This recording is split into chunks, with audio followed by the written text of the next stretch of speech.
Welcome, Emil. Welcome. Hello. How are you doing? Thank you very much. And you? I'm fine. We have nice You're weather in in the the- Netherlands, so it's great here. It's good to Great. be in your show. Thank you. Thank you. It's great to have you with us, Emil. Emil represents a Netherlands AI coalition, which I will describe as a counterpart of TRI, actually, in Netherlands. But maybe a bit of a stronger support from the government. I guess you are a bit narrower relationships with the government, but I'm sure he will be describing his own organization better than me. And also the main topic will be for his talk, the ELSA Labs, an inspiring initiative of the coalition, where they are working on some ethical and human-centric AI projects. So, Emil, welcome again. The floor is yours. Thank you. Thank you very much. So I'm addressing you, ladies and gentlemen, in my capacity of the chairman of the Dutch ELSA Labs, which acts under the leadership of the Dutch AI Coalition, a little bit, as was already mentioned by Birkin, about the new initiative in the Netherlands. And so it's about these ELSA Labs, and I will try to set the scene a little. So let me start with the early days. So it's 66 years ago, when there was a group of some 20 persons who assembled in the small town of Dartmouth and had a workshop. And why is this interesting? It's interesting because we all consider this as the birth of AI. And that is simply due to the fact that the words artificial intelligence during that conference were used for the first time. What is also nice to mention is that these gentlemen, unfortunately there were no women, they took the time. So they assembled for 8 weeks, as you can see.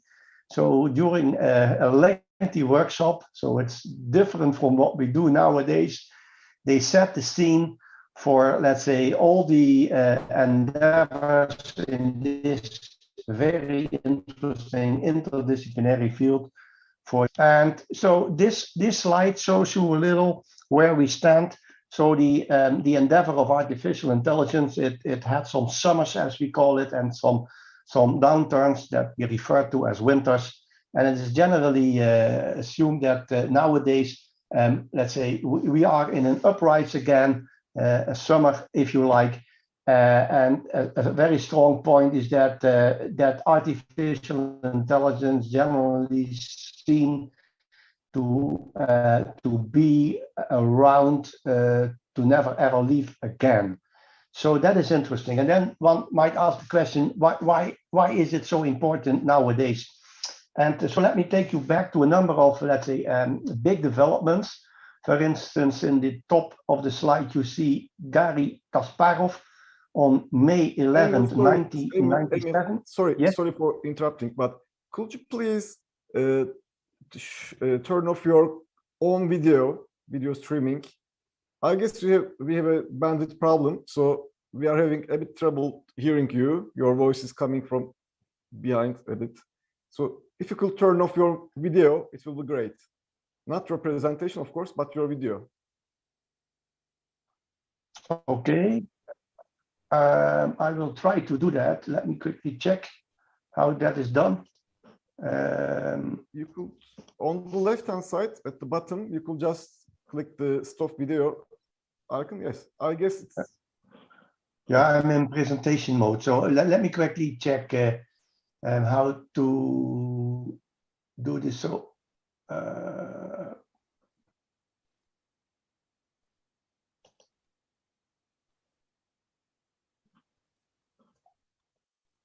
my video, okay. You yes, can go, please. Is this continue. okay?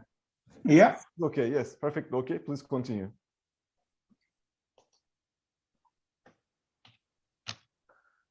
Is this better? Yeah, much better. Please continue, Emil. All right. Well, so I would like then to let's say start again at the point where we would like to address some of the great achievements. So one of the great achievements occurred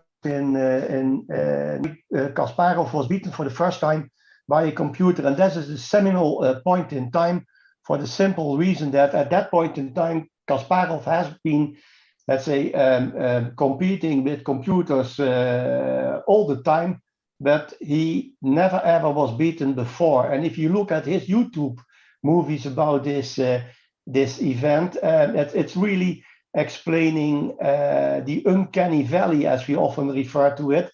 So he really got annoyed, but also he was scared. So it was a seminal event, and it reflects all, let's say, the elements and facets of the let's say, the ethical, but also the societal part of the developments of artificial intelligence.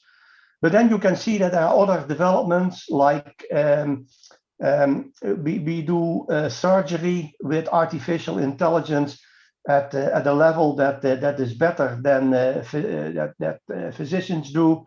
Crop and plant growing, 24 hours a day, 7 days a week. We have security robots at airports. We have autonomous vehicles. Well, of course, we all have our Siri applications on our iPhones with sometimes even serious problems. So there is a lot going on in this domain. And as I already mentioned, artificial intelligence is here to stay, even in the arts domain, because in the middle you see an image of Aidan Meller's Ida. It's a humanoid robot that paints autonomously from images and pictures.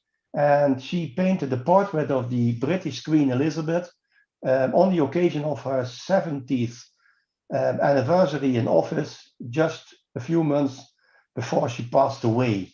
So this is a great achievement, but there are also some downturns. I'm sure that you know about them. And there are scandals. One of the biggest scandals is about Cambridge Analytica, where the Alexis Group ran into serious problems on April 8 in 2019. The CEO had to face the American Senate Commission about these ethical guidelines. So the company Cambridge Analytica that was acquired by them used, let's say, the information about millions of citizens without them consciously knowing it, and it even influenced the outcome of the elections in the United States, as we're all aware of. But there are other issues. There are issues with training. Bias is what we often mention. There was also a few months ago a very interesting notification from Facebook, who shut down the communication between two robots because they developed their own communication language, which was so markedly different from the language that, let's say, we as ordinary people use, that we could not follow their interaction anymore. So that was quite threatening. So there are a lot of books on this topic, warnings, as we often call them. And that was a source of inspiration to a number of us to set up a new development. And that is also, let's say, deeply rooted into the European domain. And maybe a few statements, general statements, they are not politically intended, about the differences globally between what is happening in China versus what is happening in the United States. And then, of course, Europe is in the middle. So we often refer to the AI approach in China as being state-centric. It's often top-down, centralistic. And the purpose is let's say, the major control of the population. If we then go to the right-hand side, in the United States, it's business-centric. It's, well, they live up to the American dream. It's autonomous. The winner takes it all. And Europe has assumed an approach which is in the middle, in the sense that it is human-centric. It's a kind of concerted action.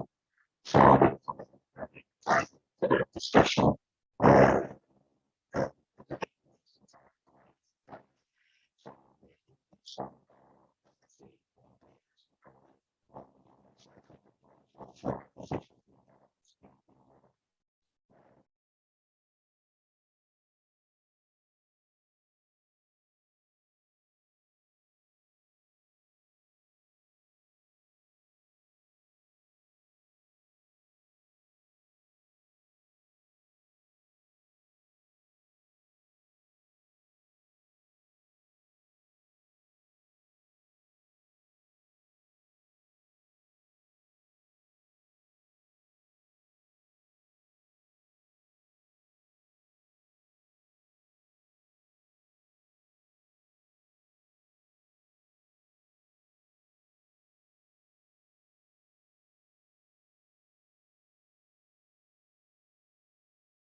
live?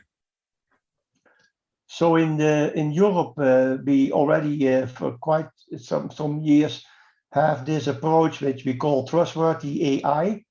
There are some 7 elements, key elements to it. You can see it in the middle, and it seeks to bridge, let's say, the technological possibilities of AI with the human-centric needs. And in the Netherlands, we have heavily invested into this through the so-called INET investment plan. It is a plan with some 200,000 euros over some 7 years. So 200 million, I should say, euros over 7 years. And it has 2 economic and 1 societal element connected to it. And from the perspective of the societal element, we came up with this novel instrument that we call the ELSA Labs. If technology approach to human-centered AI innovation, it is a kind of learning approach. So it's not top-down, but it is intended to be developed bottom-up from serious societal problems and needs. It is aimed at the medium and higher technology readiness level.